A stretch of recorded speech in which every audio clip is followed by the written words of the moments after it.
Roulette is the new work in progress game mode that was added to Jujutsu Shenanigans. I think that most people don't know about this new addition, or they just don't know how to play it, so let's explain everything that you need to know about the new Roulette game mode. First of all, to join this game mode, you can press this magnifying glass button and scroll down to this icon. You can also press this button to change your matchmaking from regional to global. Nice and simple. Now when you join, you will either spawn here in the waiting lobby or in a match that's already going. Before we can talk about what game modes you can actually play, let's talk about this place. This is called the Time Vessel Association headquarters, and it is a real thing in JJK. The Time Vessel Association was a religious group who worshipped Tengen as their deity. They were the group responsible for hiring Toji to kill Riko Amanai, therefore denying Tengen's merger so they could evolve into a higher being essentially. You can see Toji talking to Shui in the same building, and again when Gojo returned Riko's body. The main similarity between the two being is the flag on stage that looks just like the real one. At the bottom of the stage, you can step on these platforms to vote for the game mode. Okay, so now we can talk about the 3 game modes that are in Roulette. The first one is called brainswap. In this game mode, everyone is given 3 lives and a random moveset. Yes, all moves, both in base and awakening, will be completely randomized, meaning you could do really toxic stuff like this.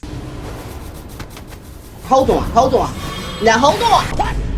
I do believe that you can only get moves that are currently in the game, so no head splitter or idle transfiguration, etc, etc. One thing to note for this game mode is that you will keep the special and trail of whatever character you selected prior to joining. You will also get the awakening animation and abilities for that character, like Sukuna's M1 slashes. But specifically Vessel's feints will only work with Vessel moves. But now that you know how to play, how do you win? Well, the goal is to be the last one standing. This is an overall simple game mode, but with further advancements, I think it'll be really engaging and fun due to the limitless combo potential with different movesets. Also, each time you die, your moveset will be randomized. The reason why this game is called brainswap is due to JJK's Kenjaku. Spoiler warning, skip to this timestamp if you do not want to be spoiled. Kenjaku is an ancient curse user whose innate technique allows him to hop from body to body if he can insert his brain into someone else's. Due to the connection between the soul and the body, Kenjaku is able to use the body's curse technique on top of his. For the majority of the series, Kenjaku inhabits Suguru Geto's body due to the high value of the curse manipulation technique. I guess the game mode is implying that you're brain hopping like Kenjaku to be able to use all these different techniques, which is a cool on-theme detail. Next up is first to 20. Deaths don't matter, but every time you die, you are contributing to someone else's score, so keep that in mind.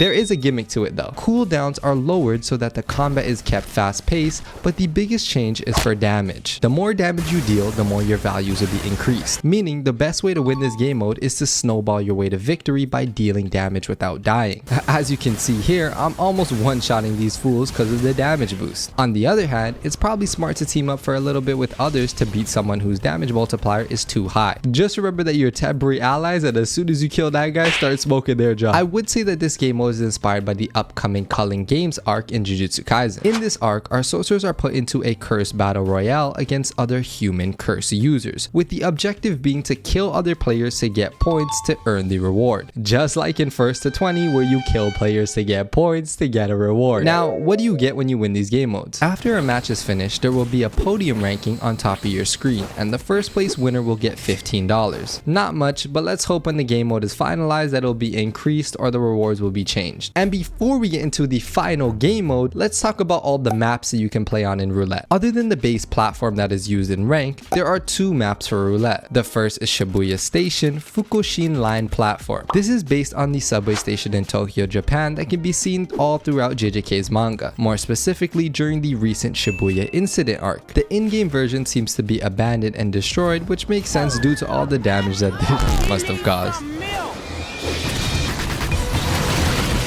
The other map is called the Ishu Juvenile Detention Center, which is taken right out of season 1 of JJK. The gang were sent on a mission to expel a curse at a detention center, but they quickly find out the severity of the mission after realizing they're in a curse's innate domain. As you can see, this one is extremely similar to the original, from the hallways to this room and even the watery part. Finally, let's explain End of Journey. This is an infection type game mode where the players will be split into 2 groups. One group will be sorcerers and the second will be curse curses. It is your job to kill all the opposing players to ensure your victory, but the sorcerers can one-shot any curse. Also, the curses will spawn with random colors and sizes that will in turn affect your movement. This game mode is the most underrated of the three, but I predict that it will get more popular when content creators start playing and showing how much more fun it can be with a whole server in there. Honestly, I think this game mode is straight from Z's mind, not because of how different it is to JJK, quite the opposite actually. The game mode is kind of a metaphor for the Jujutsu world. Curses spawn randomly and it's up to Jujutsu sorcerers to exercise them, which is usually an easy task because of the intense training that one must do. It was only because of Gojo's birth that made curses extremely more powerful, so for the most part this is the average Jujutsu sorcerer's life. Also, please nerf Crushing Rushdown. It is one of the most broken moves in this game mode. And speaking of perfection, you should click this video where I explain all 13 moves that have ever been added to Perfection's moveset. Millz Mafia out.